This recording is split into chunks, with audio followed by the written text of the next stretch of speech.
또 병 고치는 은사를 가진 사람들이 이렇게 오면 굉장히 사람들이 많이 모이고 있습니다. 근데 지금은 뭐 병 고치는 은사에 대해서 관심이 별로 없는 것 같습니다. 왜 그렇게 했습니까? 세월이 또 시대가 좀 병 고치는 은사에 대해서 그렇게 관심을 가지지 않는 그런 이제 시대가 되었습니다. 지금 우리나라의 그 의료보험, 그 다음에 병원의 어떤 그런 병원 의학 기술 이런 것들이 세계 탑으로 지금 달리고 있습니다. 지금 복지 선진국이라고 알려진 북유럽 사람들도 우리나라에 와서 굉장히 부러워합니다. 이게 어떻게 자기가 원하는 시간에 가서 금방 진료를 받고 약을 타고 바로 나오는 그 약값도 얼마 안 하고 그리고 굉장히 그 의료 기술도 수준도 높고 여러분 지금 우리가 뭐 저도 사회복지를 하지만은 사회복지 하면은 세계 최고의 사회복지 이러면은 북유럽 5개 국가를 꼽습니다. 그런데 여러분 그건 옛말입니다. 실제적으로 지금 우리 가장 사회복지 제도가 잘 된 게 우리나라 거의 탑 수준에 들어갑니다. 특히 의료복지. 우리가 금방 가가지고 병원에 가가지고 금방 진료실에 가서 의사를 만나고 그 다음에 돌아서 약을 받아가지고 오고 그 다음에 가격도 저렴하고 이거는 미국 같은 데 상상도 못합니다. 이게 안 됩니다. 그래서 근데 우리가 거슬러 50년 전으로 거슬러 올라가면 45년, 40년 전으로 거슬러 올라가면 여러분 우리나라 의료 수준도 굉장히 열악하고 병원에 한번 가기가 진짜 힘듭니다. 그리고 사람들이 돈이 비싸서 병원비가 비싸서 병원에 가가지고 제대로 치료도 제대로 못합니다. 제대로 치료도 못하고 어떤 옛날에 뭐 별것 아닌 병으로 죽는 경우도 많았습니다. 자 우리 어머니도 뭐 폐결핵으로 아주 젊은 나이에 죽었지만 폐결핵으로 죽는 사람 굉장히 많았습니다. 근데 요즘 폐결핵은 병도 아닙니다, 그죠? 병원에 가면은 뭐 폐결핵입니다. 그러면은 약 주면은 약 그 주는 약 그거 몇 개월 먹으면 되죠? 6개월. 그대로 먹으면 또 깨끗하게 또 없어집니다. 내가 어릴 때 폐결핵으로 고생하고 죽는 사람들 들어봤습니다. 요즘은 뭐 옛날에는 암 걸리면 웬만하면 다 죽습니다. 다 재산 다 탕진하고. 근데 요즘은 우리나라에서 암은 그 병도 아닙니다. 그 희한하더라고. 그래서 근데 옛날에는 그렇기 때문에 참 이게 하나님께서 참 사람들이 절박하잖아요. 그래서 하나님께서 우리를 사랑하시고 우리와 함께 하신다는 어떤 그런 걸로 하나님께서 이렇게 병 고치는 은사자들을 세워서 병을 많이 고쳤던 그런 것들을 보게 됩니다. 그래 참 우리가 특히 이제 병 고치는 은사자들이 오면 사람들이 막 구름대 같이 모입니다. 왜 아픈 사람들이 너무 많으니까. 여러분 그 세계적인 교회를 세운 조영희 목사님 그분도 원래는 청년 시절에 그 폐결핵 말기로 선고받은 사람 아닙니까? 그런데 하나님 앞에 기도하다가 그 병이 나았거든요. 그리고 그 이후에 그분도 강력한 그 병 고치는 은사를 받았습니다. 그 병 고치는 은사를 신유의 은사라고 합니다. 신유의 은사라고 하는데 아무튼 우리가 그런 하나님 그래서 순복음교회가 이렇게 그렇게 큰 게 이유가 있습니다. 왜냐하면은 그분 세계를 다니면서 이렇게 선교하고 이렇게 다니는데 곳곳에 가면은 사람들이 병을 고치는 거예요. 어떤 옛날에 어떤 영상을 보니까 조영희 목사님 러시아에 가서 공산당 간부가 기도하는 가운데서 엄청난 중한 병이 나왔고 막 그래서 막 기뻐하고 그런 것도 나오더라고요. 괜히 교회가 저렇게 크게 된 게 아닙니다. 그분은 지식에 말씀의 은사, 지혜의 말씀의 은사 아울러서 이런 강력한 어떤 치유의 은사, 그 신유의 은사라고 하죠. 이 치유의 은사가 있었기 때문에 사람들이 그 때문에 굉장히 교회를 많이 모이는 거예요. 그분은 거의 설교 예배 시간에 설교를 마치고 나면 이렇게 선언을 합니다. 뭐 이 시간에 뭐 어디 아픈 사람 뭐 하나님께서 치유하십니다 하고 막 손을 얹으십시오 하고 기도하면은 진짜 그 순간에 있잖아요. 많은 사람들이 치유받고 했습니다. 근데 요즘은 뭐 조금 아파도 뭐 아프면 뭐 그냥 문 열고 나가면은 조금만 나가면 몇 발 안 나가면은 뭐 동네 병원이 있는데 뭐 그렇게 간절한 절박함이 없습니다. 자, 우리가 성령의 은사들을 통해서 이렇게 신유의 은사자들, 신유의 은사를 받은 이런 사람들을 통해서 치유해 주시는 것도 하나님 특별한 은혜입니다. 하나님 우리를 사랑하시고 고치시고 치료해 주시고 건강하게 살기를 원하시는 그런 하나님의 특별한 은혜입니다. 자, 그러면은 우리가 우리 한국의 병원들의 의료 기술이 높고 좋은 이런 의료 보험 제도가 있는 것도 이거는 하나님의 은혜일까요? 하나님의 은혜가 아닐까요? 하나님의 은혜입니다. 이것도 우리가 감사해야 됩니다. 이렇게 참 좋은 환경에서 언제든지 아프면 병원에 가서 이건 일반적인 하나님의 은혜입니다. 우리가 좋은 공기를 마음껏 마실 수 있고 햇볕 쬐을 수 있고 이것도 하나님의 일반적인 하나님의 은혜거든요. 그래서 우리가 특히 우리나라가 이렇게 좋은 의료 환경 속에서 우리나라 사람들이 살아갈 수 있는 것도 하나님 앞에 감사한 일입니다. 자, 그래서 병 고치는 은사는 이제 그 정도로 생각하면 되겠습니다. 그래도 우리가 아픈 사람들을 위해서 기도해야 됩니다. 병원에 가서 참 수술을 받고 치료를 받더라도 누가 아픈 사람들이 있으면 하나님께서 그 사람을 하나님께서 일반적으로 주신 참 은총의 선물인 이 의료 기술을 통해서라도 하나님께서 좀 치료가 잘 될 수 있게 해달라고 우리는 하나님 앞에 그런 기도도 옆에 병든 사람들 보면 그렇게 기도를 해야 됩니다. 그게 참 그리스도인 의사들이 하는 말이 수술은 내가 하고 하지만 내가 약은 처방하지만 궁극적으로 그걸 고치시는 분은 하나님입니다. 그렇게 고백하는 것들을 저는 많이 들었습니다. 그래서 우리가 이런 부분들을 위해서 늘 우리가 연약한 부분들, 병이 약한 분들이 있으면 늘 우리가 하나님 앞에 기도해야 되겠습니다. 자, 그리고 오늘 우리가 또 한 가지 살펴볼 수 있는 것은 가장 논란이 되는 것, 은사들 중에서 가장 논란이 되는 것, 한번 생각해 보고 10절 말씀 한번 읽어보겠습니다. 10절 말씀 시작. 어떤 사람에게는 능력 행함을, 어떤 사람에게는 예언함을, 어떤 사람에게는 영들 분별함을, 다른 사람에게는 각종 방언 말함을, 어떤 사람에게는 방언 통역함을 주시나니. 야, 여기 보면 능력 행함은 이건 아마 축사의 은사가 아닌가 그렇게 생각됩니다. 그러니까 뭐 이렇게 그 정신적인 어떤 그런 거죠. 귀신의 역사, 귀신을 이렇게 축사하는 그런 은사, 이런 것도 이런 것도 참 논란이 많습니다. 논란이 많고 뭐 다 이렇게 여러 가지 정신 질환이 있잖아요. 신경 정신과 이런 것들이 귀신을 쫓아내면 축사를 하면은 낫는 경우가 많습니다. 그 다음에 그 간질 같은 거, 사실은 간질 같은 이런 거는 약을 먹어갖고 낫는 것도 아니잖아요. 그런데 축사해서 성경에 보면 나옵니다. 그런데 이걸 인정하지 않는 사람들도 있습니다. 아니 사람이 무슨 귀신이 역사해서 정신병이 오고 그런 게 어디 있냐. 그래서 정신과 약을 통해서 우리도 다 이해는 할 수 없습니다만은 그 강력하게 반대하는 그런 사람도 그 사회복지를 공부하다 보면 정신 건강에 대해서 굉장히 공부를 하는 게 과목이 있는데 그 교수들은 또 그렇게 이야기를 합니다.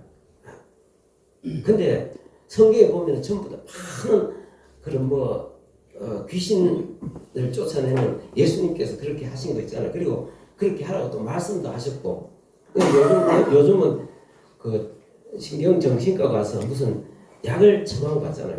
약을 처방받으니까 그렇게 이제 우리 눈에 많이 드러나게 그런 신경정신과 그런 사람들 많이 잘 안 보입니다. 근데 약을 처방해서 근본적으로 정신과에서 완전히 해방이 되겠습니까? 안 되겠습니까? 잘 안 되잖아요. 그죠? 참 우리가 그런 복잡한 왜 어떻게 신경정신과 문제가 오는지 우리 정확하게 우리는 그 메커니즘을 다 알 수는 없습니다만 아무튼 축사하면 깨끗하게 나는 그런 경우들이 굉장히 많습니다. 어느 순간에 뭔가 이렇게 막 어떤 은사자가 이렇게 막 기도하는데 뭔가 내 속에 뭐가 있던 게 확 빠져나가는 순간에 나는 자유하게 됐다. 그런 경우를 많이 그런 경우를 우리가 굉장히 많이 듣고, 내가 처음에 교회 나갔을 때만 해도 그런 곳곳에서 이렇게 나도 옛날에 그런 막 이렇게 기도를 많이 했습니다. 사람 붙들고 막 기도하고 그런 광경을 우리가 많이 봤는데 요즘은 이런 은사에 대해서 별로 강조를 안 하고, 특히 우리 그 목회자들도 상담학을 많이 공부를 합니다. 상담학을 많이 공부하면 상담학이 그런 거 전혀 인정을 안 하기 때문에 그냥 어떤 문제가 있으면은 그 상담학의 원리를 통해서 이제 이렇게 상담을 해주고, 이 사람이 그러잖아요. 프로이드를 공부하고 또 그러잖아요. 그죠? 그러면서 이제 상담을 통해서 그 사람을 자꾸 말로서 그렇게 상담을 해가지고 그 사람을 온전하게 한다. 이제 이렇게 하는데, 그거는 내가 볼 때는 그래갖고 온전하게 고쳐지는 건 아닌 것 같습니다. 기도할 때 성령께서 강하게 역사하셔서 성경에 나오는 게 이게 저는 맞다고 봅니다. 예수님 그러시잖아요. 그 바닷가에 갈릴리 바다 건너에서 막 두 사람이 무덤에서 살면서 막 계속 소리 지르고 막 자기 몸을 막 돌로 막 찢잖아요. 그런데 잡아다가 막 쇠사슬에 묶어놔도 쇠사슬 다 끊어버리고 가갖고 막 밤낮 소리 지르고 무서워 사람들이 못 찍었는데, 예수님께서 딱 건너가시면서 귀신아 그 속에서 나와라 하니까 당장 제압이 되잖아요. 그리고 또 간질하는 거, 예수님께서 산에서 내려오셨는데 막 얘는 물과 불만 보면 간질 발작이 일어나는 거예요. 예수님께서 그 속에 있는 그 귀신을 쫓아내니까 온전하게 되잖아요. 그래서 우리가 일단 그렇다는 것을 우리가 기억할 수 있기를 바랍니다. 요즘 상담학을 하다 보니까 자꾸 목사들도 이런 것들을 이야기를 안 하고 부정하는 그런 상황들이 많습니다. 우리가 어려울 때 물론 약을 처방하는 것도 하지만, 그러나 근본적으로 우리 하나님 앞에 이런 것들이 하나님의 은혜가 필요하다는 사실을 우리가 꼭 기억해야 되겠습니다. 그러면서 여기 보면 이제 우리가 가장 논란이 되는 게 뭐냐 하면은 우리 10절 말씀을 다시 한번 읽어보겠습니다. 10절 시작. 어떤 사람에게는 능력 행함을, 어떤 사람에게는 예언함을, 어떤 사람들에게는 영들 분별함을, 다른 사람들에게는 각종 방언함을, 어떤 사람에게는 방언들 통역함을 주시나니 그랬습니다.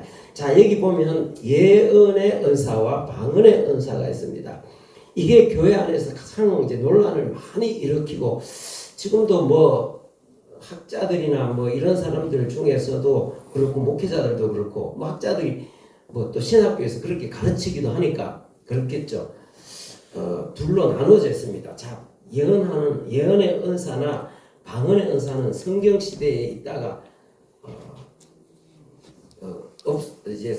이제 하나님께서 다 거두어 가셨다. 지금은 그런 은사가 인정되지 않는다.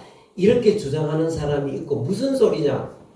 지금도 예언의 은사도 있고 방언의 은사가 있다. 왜 그것을 부정하느냐 하고 막 이렇게 논란이 많습니다. 여러분은 어떻게 생각하십니까? 자, 예언의 은사는 뭡니까? 예언의 은사는 이게 주로 어떨 때 이제 예언의 은사가 필요하냐? 성경에 보면 예언의 은사 활용하는 사람들이 나옵니다. 여러 가지가 있는데 그 성경에 보면 그 사도행전 읽어보면은 그 선지자 아가보라는 사람이 나옵니다. 여러분 잠시 몇 년 지나면 얼마 지나면 천하가 흉년이 듭니다 하고 막 흉년이 든다고 그 이야기를 하는 거예요. 흉년이 든다고 그래서 이제 그렇게 예언을 하는 거예요. 그게 예언의 은사인데 그 예언의 은사는 왜 그렇게 그 사람은 그 흉년이 든다고 이야기했겠습니까? 뭔가 흉년이 오기 때문에 대책을 세우라고 그렇게 예언을 해준 거거든요. 자, 그런 사람이 있는 거야. 바울 사도가 예루살렘에 들어갈 때 그 빌립 집사의 딸 4명이 있는데 이 사람은 다 예언하는 사람들입니다. 근데 바울 사도의 띠를 가지고 그래서 이 사람 이 띠 임자가 예루살렘에 들어가면 이렇게 묶임을 당해서 감옥에 들어간다는 그 예언을 합니다. 자, 그게 예언이고 또 예언의 은사는 어떨 때 좀 필요하냐 하면은 상담할 때 이런 것들이 필요합니다. 어떤 사람들이 예수 믿는 사람인데 어떤 사람이 굉장히 여러 가지 어려움을 당했어요. 어려움을 당했고 이렇게 해야 될지 저렇게 해야 될지 도무지 알지를 못하는 거예요. 자, 우리가 어떤 어려움을 당했습니다. 내가 지금 참 이런 어려움을 당했고 이래 해야 될지 저렇게 해야 될지 전혀 모르는 상태에서 우리는 어디서 해답을 얻겠습니까? 하나님의 말씀, 거기에 말씀을 읽든지 아니면 설교를 듣고 어떤 사람은 그러더라. 나는 목사님 설교를 듣고 내 이게 참 고민이 많았는데 이 문제가 해결됐습니다. 목사님 어떻게 그래 내 마음을 잘 아십니까? 누가 내 설교를 듣고 그랬다는 것이 아니고 나는 내가 설교했을 때 이영락 목사님 설교를 듣고 내 마음에 막 고민하고 갈등하는 것들이 딱 정리가 됐습니다. 감사합니다. 그런 소리는 난 별로 들어본 게 없는 것 같습니다. 그래 돼야 되는데 근데 사람들 그래 내가 이렇게 보면 돼. 우리 목사님이 그날 예배에 가는데 목사님 말씀하시는데 어떻게 내 말을 하는지 그래서 내가 그렇게 되는 게 정상인데 또 그 설교 아니더라도 자기가 말씀을 읽어보니까 이럴 때는 이렇게 해야 되는구나 말씀을 통해서 깨닫게 되는데 근데 모든 사람들이 그렇게 설교를 듣고 문제가 해결되고 모든 사람이 다 성경을 읽고 다 해결할 수 있는 건 아니죠. 문제가 너무 복잡하거든. 그래서 그럴 때는 어떻게 상담할 때 이런 은사가 필요하다는 것입니다. 그럴 때는 은사가 필요한데 이런 은사는 어떤 겁니까? 상담하러 왔을 때 앉아가지고 자 이야기를 딱 하면 하나님께서 순간적으로 그 은사자의 마음속에 뭐가 생각이 나게 하는 거예요. 그래가지고 그걸 이야기를 합니다. 이야기를 하면은 진짜 이렇게 그 이야기를 듣고 참 마음이 해결이 되고 가는 그런 게 있습니다. 근데 이게 왜 논란이 될 수밖에 없느냐 하면 항상 이게 성령께서 정확하게 뭔가 이렇게 은사가 항상 정확하게 나타나는 건 아니잖아요. 그러면은 하다 보면은 뭔가 그 사람 문제를 해결해 주는데 이건 하나님의 말씀, 하나님께서 이렇게 말씀하십니다 하고 자기 딴 이야기했는데 그 자기 생각을 이야기하는 수가 있습니다. 그럼 되겠어요? 안 되겠어요? 안 되겠죠. 그리고 뿐만 아니라 자기 생각 아니라 이게 막 그렇게 잘못하다 보면은 어떤 혼미한 것들이 들어와서 성령께서 주시는 게 아니라 어떤 혼미한 영들이 들어와서 혼미한 이야기들을 하도록 하는 거예요. 그러니까 문제가 되는 거지. 그러나 나는 많은 목사들도 어떤 사람들은 예언의 은사가 필요하다 필요 없다 막 그렇게 이야기를 나한테 물어보면 예언의 은사가 지금도 있습니까? 나는 그렇게 생각해요. 지금도 있습니다. 지금도 있기는 있는데 이런 은사들은 참 조심해서 잘 활용해야 됩니다. 이 잘못하면 사람들이 항상 병 고치는 은사도 마찬가지입니다. 여러분 보십시오. 병 고치는 은사도 모든 은사들이 다 마찬가지입니다만 바울 사도에게 고린도전서를 기록한 바울 사도에게 병을 고치는 신유의 은사가 나타났겠습니까? 안 나타났겠습니까? 나타났습니다. 강력하게 나타났습니다. 한번 보십시오. 사도행전 19장에 이런 말씀이 있습니다. 사도행전 19장 같이 한번 읽어보겠습니다. 시작. 하나님이 바울의 손으로 놀라운 능력을 행하게 하시니 에베소 교회에서 있었던 일입니다. 하나님께서 바울의 손으로 놀라운 능력을 행하게 하셨는데 어떤 능력이 나타났느냐? 이게 뭐 하나 덜 썼네. 거기 보면 한 절 13절 여기 12, 13절 제가 못 적었네요. 뭐라고 이야기? 그거 보면은 바울 사도가 다 몸에 지니고 있던 수건 아니 몸에 걸치고 있던 앞치마 이런 것만 손을 이런 데서 손만 대도 병이 고쳐지는 역사가 13절에 있습니다. 얼마나 강력하면 거기 뭐 앞치마야 손수건에 바울 사도가 갖고 있는 손수건에 무슨 능력이 있는 게 아니라 바울 사도의 하나님께서 바울을 통해서 역사하시는데 그만큼 강력한 역사가 일어났단 말이에요. 그리고 베드로는 이 은사가 나타날 때는 어떤 역사가 일어나느냐 하면 그림자만 니게라도 그림자만 덮여도 병이 낫는. 근데 자 바울 사도가 하나님께서 바울의 손으로 놀라운 능력을 행하게 하셔서 손수건이나 몸에 걸쳤던 옷만 갖다 대 옷에만 접촉해도 병이 낫게 하시는데 역사 안 하시면은 아무것도 못하는 것입니다. 아시겠습니까? 자, 그러니까 자 여기 이거는 디모데전서 5장에 있는 말씀입니다. 자 보면은 5장 23절에 이게 무슨 말씀이냐면은 바울 사도 가장 아끼는 제자 믿음의 아들 디모데가 에베소 교회에서 목회를 하고 있었습니다. 그래서 그 목회 어떻게 하라고 지침서를 보낸 것이 바로 디모데 전서입니다. 디모데 전서인데 거기 보면 이렇게 디모데전서 5장 23절에는 이런 말씀을 하고 있습니다. 같이 한번 읽어보겠습니다. 시작. 이제부터는 물만 마시지 말고 내 위장과 자주 나는 병에게 모두 주를 조금씩 주라. 이게 뭡니까? 에베소서 전에 에베소에서 하나님께서 강력하게 역사하셔서 바울의 손수건에만 돼도 병이 났던데 지금은 에베소에서 목회하는 믿음의 아들 제자 디모데가 무슨 병이 있었습니까? 위장병과 또 자주 나는 병, 또 다른 병들도 있었는 것 같아요. 아마 만성 위장염 뭐 그런 게 있었는 것 같아요. 그런데 그렇게 늘 전에 자기가 손수건만 갖다 대도 손만 대도 병이 나을 것 같으면은 이렇게 글 쓰지 않고 뭐라고 썼겠습니까? 너 내한테 오느라 내가 너한테 기도해서 내 병을 고치도록 해주겠다. 이렇게 했겠죠. 근데 이때는 그런 능력이 나타나지 않는다. 그래서 뭐라고 했습니까? 약으로 포도주를 조금씩 써라. 이렇게 말씀하고 있습니다.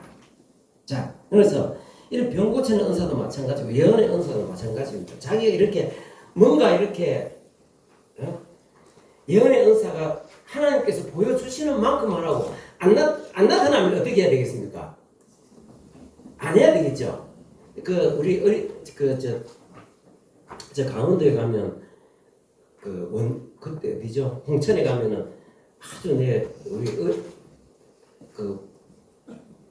참 눈이 뻘되는 사모님이 계세요. 그분은 폐결핵으로 완전히 그냥 폐결핵 말기에서 폐가 한쪽이 없어진 정도로 폐결핵에 참 죽을 고비 처지에 있었는데 하나님께서 기도하다가 눈 위에서 산에 올라가서 눈에서 기도하다가 그 폐결핵 고침을 받고 강력한 어떤 예언의 은사가 나타났어요. 그래서 참 어릴 때 참 나도 어려울 때 가서 이제 이분은 방언 통변을 합니다. 방언 통변하면은 방언은 내가 방언을 해도 내가 무슨 말인지 모르잖아요. 이 사모님이 그분이 이제 결혼하기 전이니까 그분이 이제 이렇게 방언을 통변하면서 하나님께서 이제 그 예언을 같이 해주는 거예요. 그러면은 내 마음과 내 처지를 너무나 이제 그 입을 통해서 이야기를 하면서 그게 굉장히 위로가 돼요. 그래서 이제 결혼하고 목회자하고 결혼해서 지금 홍천에서 목회를 하고 있는데 각 몇 년에 한 번씩은 우리가 만납니다. 근데 사모님 내 방언 통변 한번 주이소 방언 통변 한번 해주신다면은 안 합니다. 나 질문 안 합니다. 절대로 왜 안 하겠습니까? 지금은 나타나지 않으니까 안 하겠죠. 그런데 나타나지 않으면 안 해야 되는데 이게 자기 생각을 이야기하고 그러면 안 되는 거예요. 그러면 이게 문제가 되는 거예요. 그래서 우리가 그런 게 있다는 사실을 꼭 기억할 수 있기를 바랍니다. 예, 우리가 그런 것들을 문제가 많다고 해서 그거를 그런 걸 끝났다고 이렇게 이야기하면 함부로 그렇게 말하고 막 그다음에 뭐 예언하는 거는 물론 여러분 교회 안에서 어떤 여성도들 권사님이나 이런 사람들이 교회 안에서 그런 것들이 막 나타나가지고 처음에는 뭐 처음에 시작할 때는 예언의 은사 같은 것도 굉장히 좀 도움이 되고 하는데 나중에 되면 이게 막 혼란한 것들이 나오는 혼란한 것들. 여러분 성경 말씀은 이 성경 계시의 말씀은 정확하고 무호하지만 사람의 예언은 은사로 주어지는 예언은 오류가 있을 수 있습니까 없습니까? 오류가 있을 수 있습니다. 있는데 그걸 잘 분별하고 아닌 건 아니라고 이야기해야 되는데 사람이 자기가 이야기하면서 막 자기가 막 이렇게 뭔가 하면서 이 절대적인 걸 자기 생각도 이야기하고 뭐 때는 혼미한 영들에 의해서 그런 게 나오는데 자기가 절대적인 거라고 자기는 이렇게 이야기하면은 교회 무리가 가겠습니까 안 가겠습니까? 그러니까 교회에서 수용을 안 하니까 밖에 나가서 무슨 기도원 이 도시 여론 가갖고 기도원 이렇게 해놨는데 건물들 교회 모양 비슷하게 하고 기도원 이렇게 해놨는데 봤습니까 못 봤습니까? 그런 데가 있는데 물론 그런 것들이 다 잘못됐다 이렇게는 이야기하지만 또 그런 사람들 중에 좀 별 희한한 데가 있습니다. 가보면 진짜 희한한 데가 있습니다. 진짜 참 말도 안 되는 우리가 그런 문제들이 생긴단 말이에요. 그런 문제들이 생긴다고 해갖고 그렇게 하나님께서 정상적으로 주신 그런 은사조차 다 부정하는 그는 좀 상당히 문제가 있다고 이제 그렇게 봅니다. 자, 그러면서 이제 방언입니다. 자, 방언. 여기 보면은 방언에 대해서는 방언은 사도행전 2장에 나오는 방언하고는 다른 방언인데 이건 은사로 주어지는 방언인데 이거는 뭐냐면 하나님께서 우리로 하여금 기도할 수 있도록 기도를 많이 하고 할 수 있도록 주시는 은사입니다. 자, 은사인데 이게 내가 방언을 받았지만 내가 무슨 소리 하는지는 잘 모릅니다. 성령께서 나를 통해서 뭔가 기도를 하도록 하는 거거든. 근데 이거는 방언 통변이 없으면은 나도 무슨 소리인지 모릅니다. 그런데 방언 통변하는 사람이 또 있습니다. 통역하는 사람이 또 있습니다. 그러면은 나도 이렇게 전에 아까 그 말하던 그 사모님 방언 통역하잖아요. 나는 이제 가서 통변 좀 주의소 하면 딱 앉아서 사람들 이제 기도에 마치 통변하라고 쫙 벌써 81년도 이야기입니다. 81년도 쭉 앉아가 있습니다. 그러면 방언 통변을 하는데 보면 어떻게 그 사람이 내 상황을 내 처지를 어떻게 알겠습니까? 내가 늘 평소에 진짜 아무한테도 이야기 못하는 내 너무나 깊은 고민, 고통스러운 것들을 그 사람이 방언 통변을 통해서 그 사람을 통해서 쫙 나오는 거예요. 네. 그게 신기하죠. 자, 근데 이게 왜 문제가 됐느냐? 고린도교에서 이게 왜 문제가 됐느냐?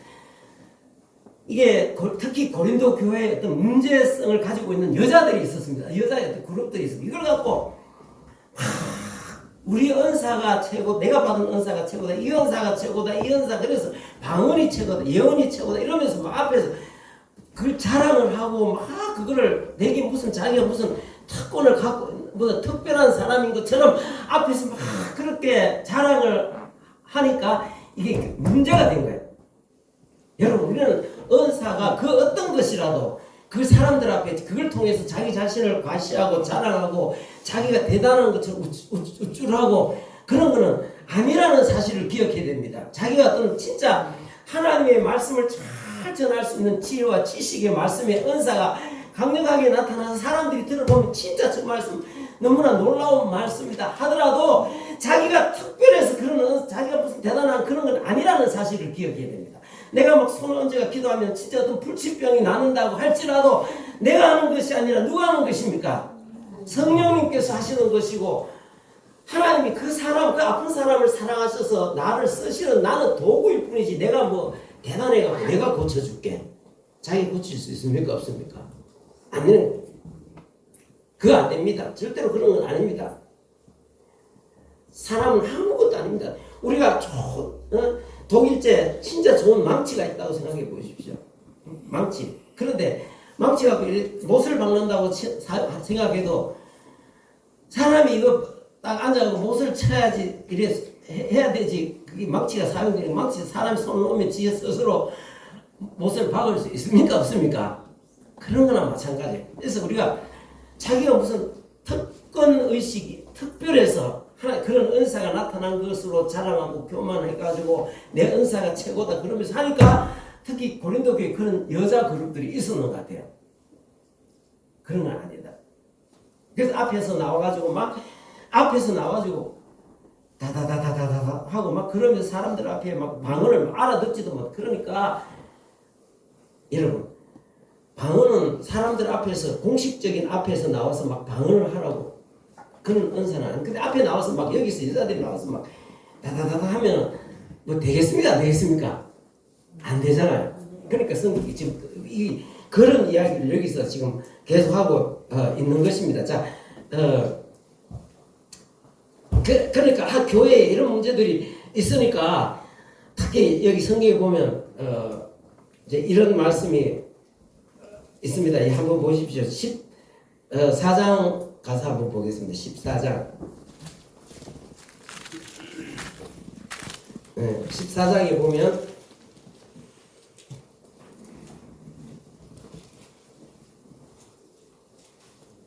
자, 34절, 35절 한번 읽어보겠습니다. 34절, 35절.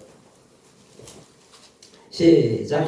여자는 교회에서 잠잠하라. 그들에게 말하는 것을 허락함이 없나니 율법에 있는 것 같이 오직 복종할 것이요 많은 무엇을 배움이거든 집에서 자기 남편에게 물을 지니 여자가 교회에서 말하는 것은 부끄러운 일. 이 말씀에 논란의 소지가 많습니다. 이건 우리가 읽어보면 뭐야 이거? 바울 사도가 뭐 성차별적인 이런 발언, 하나님 말씀이 뭐 여자는 잠잠하라 이게 그런 말이 아니라 고린도 교회 안에 이런 방언이나 예언하는 이런 은사 문제로 특별히 무리를 일으키는 그 여자들을 지금 지칭하고 있는 것입니다. 그래서 그만큼 이 교회는 이제 그런 것들이 많았는데 그래서 이 방언은 하나님께서 왜 주신 것입니까? 방언은 이제 성경에 다 여기 말씀하고 있습니다. 자, 방언은 개인적인 유익을 위해서 기도 많이 하라고 하나님께서 주신 그런 은사고 예언은 깨달아서 하나님께서 뭔가 주시는 것은 다른 사람들을 세워주기 위해서 굉장히 어려움 당하고 고통 당한 사람이 있는데 하나님께서 그런 은사가 있어갖고 참 이렇게 어떻게 해야 될지를 이렇게 상담을 해줄 수 있으면 도움이 되겠습니까? 안 되겠습니까? 도움이 되겠죠. 근데 이런 예언의 은사는 기록된 성경 말씀에 그 이상 벗어나면 안 됩니다. 왜냐하면 항상 이거는 불완전하고 잘못될 수가 있기 때문에 성경에 없는 이야기들을 예언의 은사 받았다고 성경에 없는 이야기들을 하고 성경하고 안 맞는 이야기 하는 거 아니면 그래서 성경은 분별하라고 이렇게 말씀을 하고 있는 것입니다.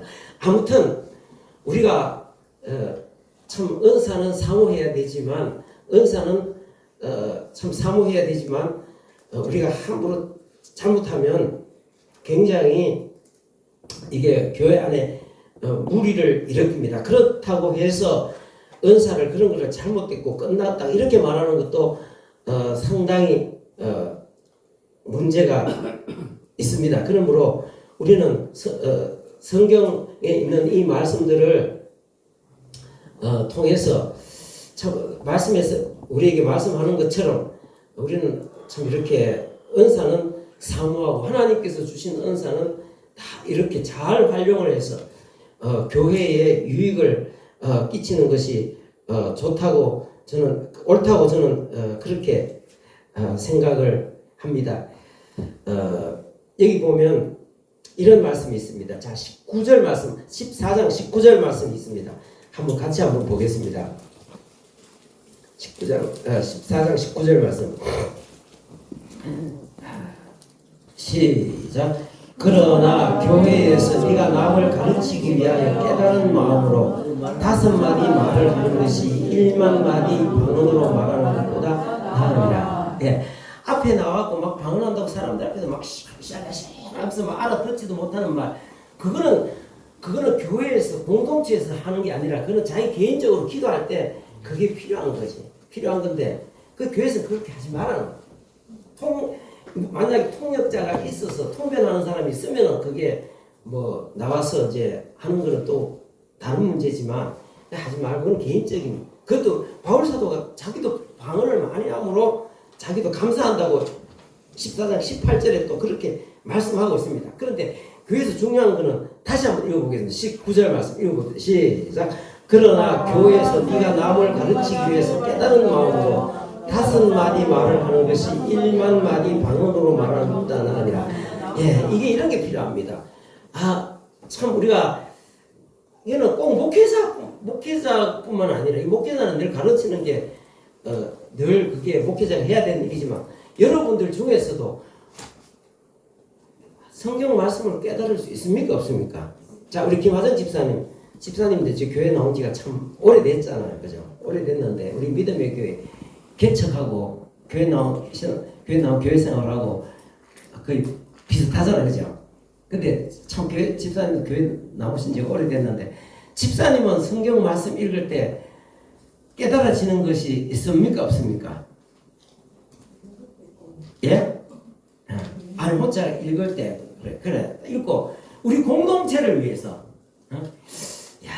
공동체를 위해서 우리 믿음의 교회가 참 이런 방향으로 나가면은 좀 이게 하나님께서 기뻐하실까? 내가 성경 읽어보니까 이 성경에는 이렇게 말씀하시는데 이런 생각 들 때가 있으면 아니 앞에 나와서 이야기할 수 있습니다. 앞에 나와서 여러분 제가 생각해 나는 말씀을 읽으면서 이렇게 깨달았습니다. 우리 교회는 이런 거 고쳐야 됩니다. 우리 목사님도 고쳐야 됩니다. 우리 다 고쳐야 됩니다. 이러면은 그게 교회 공동체 유익이 되겠어요? 안 되겠어요? 유익이 되잖아. 네, 그런 말씀입니다. 집사님은 그런 거 없습니까? 그러니까 우리가 말씀을 읽고 기도하다 보면 그런 깨달음도 줍니다. 성경에 목사만 앞에 나와서 늘 이야기하라는 그런 건 없습니다. 우리가 깨달음 누구든지 공동체에 유익하게, 그 다음에 어려움 당한 사람들, 우리 100마디 방언으로 자, 그러면서 그래서 이제 13장 이제 사랑의 이야기가 나옵니다. 먼저 한번 13장 1절부터 한번 읽어봅시다. 자, 이거는 우리 이 은사를 생각하지 않고 그러니까 고린도전서 12장과 14장을 이야기하지 않고 13장만 똑 떼어가고 이야기는 그러면은 이 정확한 해석이 안 됩니다. 바로 은사 때문에 주어진 자 13장 그 노래로도 많이 나오고 얼마나 사람들이 인용을 많이 하는 13장 1절부터 한번 읽어봅시다. 시작. 내가 사람의 방언과 천사의 말을 할지라도 사랑이 없으면 소리나는 부리와 울리는 꽹과리가 되고 내가 예언하는 능력이 있어 모든 비밀과 모든 지식을 알고 또 산을 옮길 만한 모든 믿음이 있을지라도 사랑이 없으면 내가 아무것도 아니요 내가 내게 있는 모든 것을 부자로 또 내 몸으로 불사르게 되어줄지라도 사랑이 없으면 내게 아무 유익이 없느니라. 사랑은 오래 참고 사랑은 온유하며 시기하지 아니하며 사랑은 자랑하지 아니하며 교만하지 아니하며 불에 행하지 아니하며 자기 유익을 구하지 아니하며 성내지 아니하며 우리 악한 것을 생각해. 나머지는 여러분 집에 가서 읽어보시기 바랍니다. 자, 그것이 8절만 더 한번 읽어봅시다. 시작. 사랑은 언제까지나 떨어지지 아니하되 예언도 패하고 방언도 그치고 지식도 패하리라. 19절. 우리는 부분적으로 알고 부분적으로 예언하니 온전한 것이 올 때는 부분적으로 하는 것이 패하리라. 예. 사랑을 갖고 하는 거예요. 사랑을 예언한다고 해서 그 다음에 앞에서 지혜와 지식의 말씀한다고 해서 내 말이 다 맞다. 내가 제일 옳다. 그렇게 말하면 우리는 그 구절에 의하면은 우리가 앞에서 이야기를 해도 우리는 뭐라고? 우리의 지식은 부분적이다. 다 아는 것 아니다. 목회자 앞에 설교를 한다고 해서 그거 다 알고 하는 것 아니야. 틀릴 수도 있고 지금 일부분 부분적일 수도 있다. 그 다음에 이 은사를 통해서 자기의 유익을 구하는 것이 아니다. 이거는 참 내가 뭐 병 고치는 은사가 있든 남을 근면하는 연의 은사가 있든 아니면 지혜와 지식의 말씀의 은사가 있든 다 사랑을 해야 돼. 내가 이 말씀을 통해서 이 사람이 유익되고 이 사람이 새롭게 되고 고쳐지고 아무리 앞에서 이야기를 하고 내가 지혜의 말씀을 가지고 이 사람을 깨우쳐 주려고 해도 그 사람이 도대체 변화가 되지 않는 거야. 그러면은 너는 왜 그런데 하고 막 그런 게 아니라 어떻게 해야 된다고? 사랑은 온유하고 사랑은 오래 참고 온유하고 견디고 응? 이게 얼마나 필요하다 이런 것들이. 우리 참 권오민 같은 우리 믿음의 집에 권오민이 이런 어떻게 해야 되겠습니까? 진짜 이런 사랑이 필요합니다. 인내가 필요합니다. 사랑이 필요하고 인내가 필요하고 모든 것을 견디며 우리 김영숙 집사님 참 오민이 옆에 보면 참 귀찮죠. 나는 막 오민이 몸에서 그렇게 냄새가 나. 옆에 냄새가 나는데 와갖고 툭툭 치. 그때 있으면 모르는데 옆에 앉아가고 있으면 몸에서 냄새가 얼마나 나는지. 그런데 또 와갖고 툭툭 자꾸 치는 거야. 그래서 내가 우리 김영숙 집사님 간호 선생님 옆에 얼마나 간호 선생님 좋아하는지 옆에 앉지 말라는 거잖아. 근데 우리가 이런 것조차도 있잖아요. 참 오래 참고 그런 게 필요하다. 온유하고 막 하면 하지마! 가! 이러면서 안 되면 교회에서도 목회자들 충분히 그럴 수가 있습니다. 자, 왜요? 기도하겠습니다.